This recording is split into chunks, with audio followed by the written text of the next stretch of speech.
Hello, everyone. Thank you for being with me today as we wrap up and I explain to you the best that I can the murder of a 15-year-old. And what I'm about to tell you is an absolute poop show. Here it is. Let me start by telling you none of these people work. The 15-year-old's not in school. Every one of them lied about everything. And as I lay this out, you'll understand all the confusion. Let me start with Jace Gavia, who's 23, and Pierre Salvere, who's 34. They're cousins. Not only are they cousins, well, I guess they kind of work. They run a trap house, or as it's known in the neighborhood, the Weed House. And Jace is known as the Weed Man.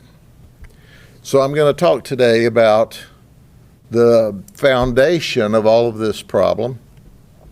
It's that thing that people want to call low-level, nonviolent drugs, marijuana. You know, it's not a problem.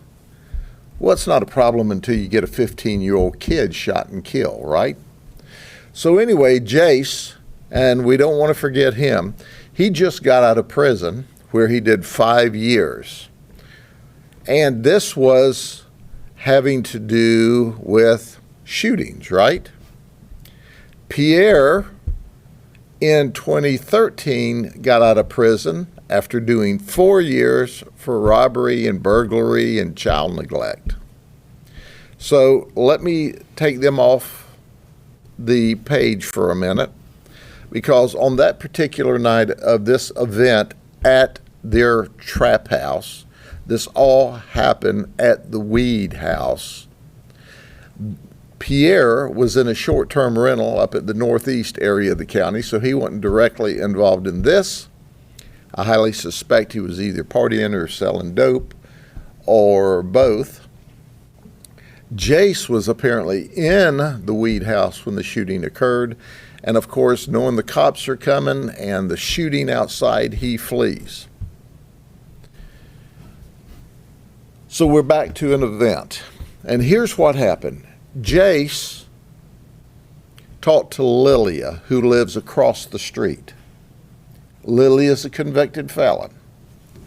She wants a firearm. She can't buy it legitimately because she's a convicted felon. She has to buy it off of the street. So when Lilia tells Jace, I need a firearm, he refers her to Rashawn. Rashawn's 20 years of age. Now listen to this a minute. Listen clearly. He's 20 years of age. He's already got 53 felony charges lodged against him, 26 misdemeanor charges lodged against him, and he's been to prison. That's right. So he just got out of jail. He got a year sentence in jail. So, I mean, we take him out of the ability to commit crime for a year, and he's still got 53 felonies and 26 misdemeanors. I digress. So let me get back to the storyline. So Jace hears from Lilia, I want to buy a gun. I'm a convicted felon. She hooks him up with Rashawn. Rashawn's in Bartow now. So Lilia and Rashawn meet up at a Circle K, and guess what? Rashawn sells Lilia a gun. So here's the gun that Rashawn sells to Lilia. Did I happen to mention to you that the gun is stolen in a burglary out of Lakeland where Rashawn's suspected of committing the burglary? They negotiate the price. Lilia agrees to pay him $200. So now Lilia has a gun that she takes back to her house, which is across the street from the Weed House. So Rashawn calls Lilia up and says, hey, I want to give you some more bullets or sell you some more bullets. And Lilia thinks this is an odd statement, but hey, what the heck? She gives Rashawn her address.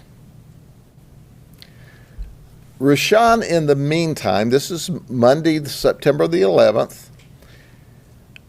When this conversation takes place, it's about 10:30 at night. So Rashawn then goes by and picks up Quashan, who's 15 years of age. So Rashawn and Quashan go to Winter Haven. Rashawn is going to deliver bullets to Lilia. What he really wants to do is hook up and have sex. And then they're up there, they're going to buy some marijuana.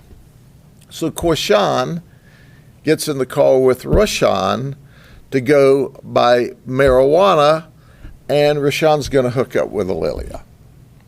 So they arrive there. It's sometime just before midnight. Quashan is no place to be seen. He's out of the car. When Lilia comes out and gets in the front passenger side of Rashawn's car. Well, they talk about bullets and they talk about sex. Lilia has a purse with money in it. While Lilia is talking to Rashawn, she says, things don't seem just right here. And about that time, Quashan opens the passenger door and starts trying to rob Lilia at gunpoint. So Quashan supposedly, according to everything we can put together, he's 15, is trying to rob Lilia at gunpoint. Lilia's fighting to hold on to her purse that's strapped across her body.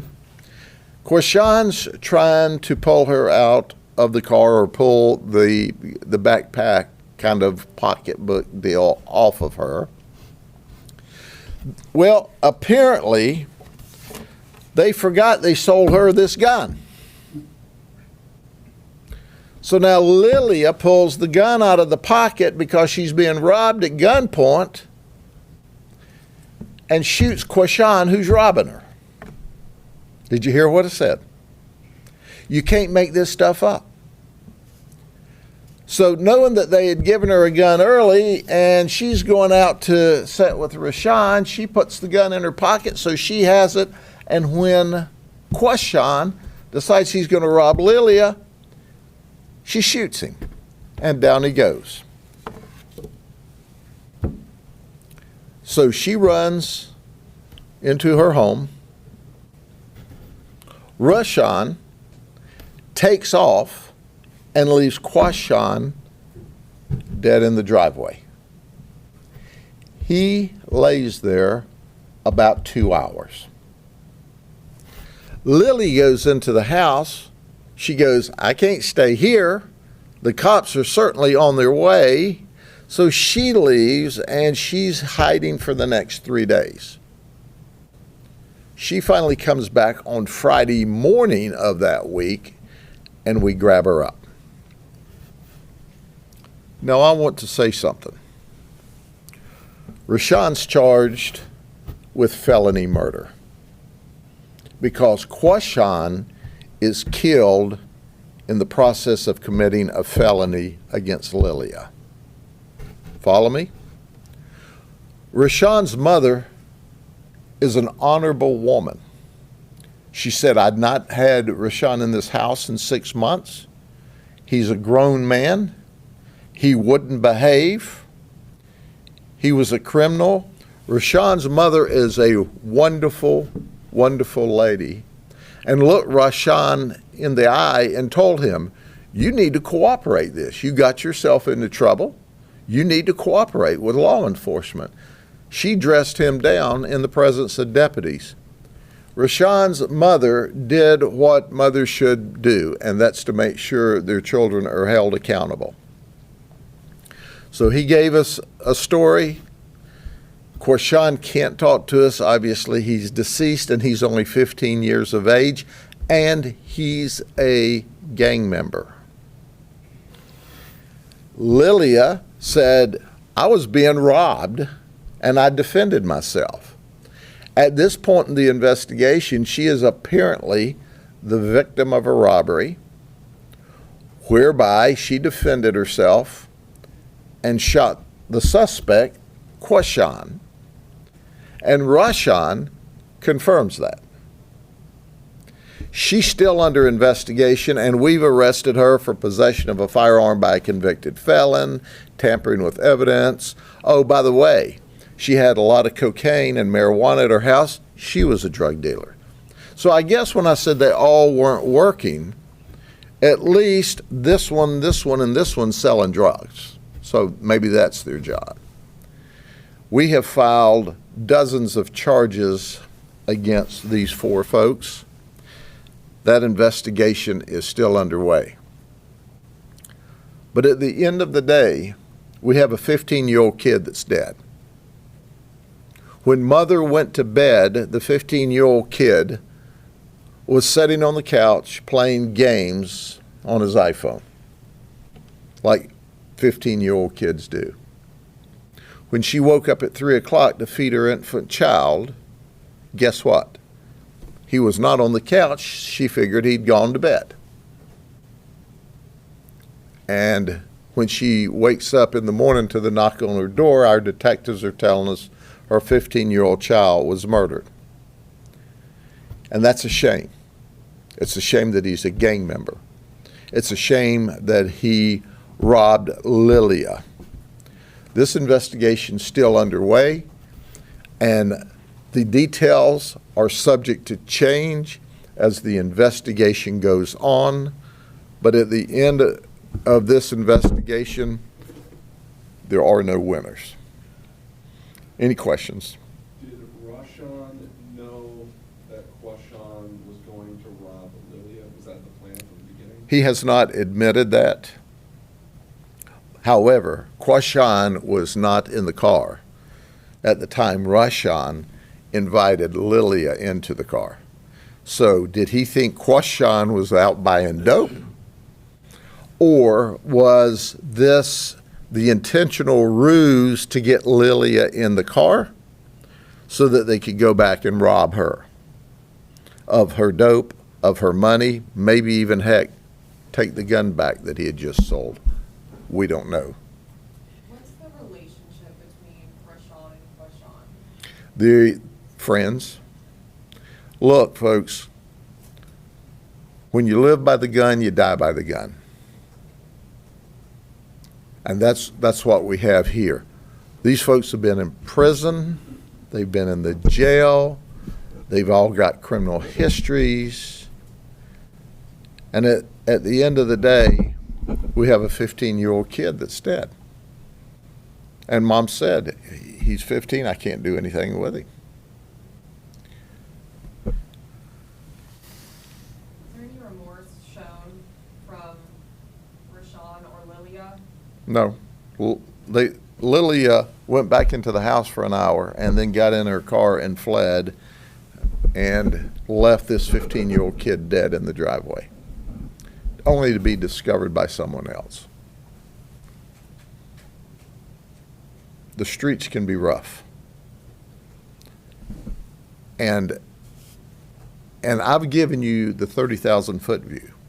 If we had time to get into the history and what sent all these people to prison, you would be shocked. You absolutely would be shocked. But guns and drugs end up with murder. If you have drugs, you're going to see guns. If you have guns and drugs, you're going to see robbery. And if you see drugs and guns and robbery, you're going to see murder. And that's exactly what this was. Okay? Thank you very much. You certainly can. They'll hold them all up for you. Have a good day.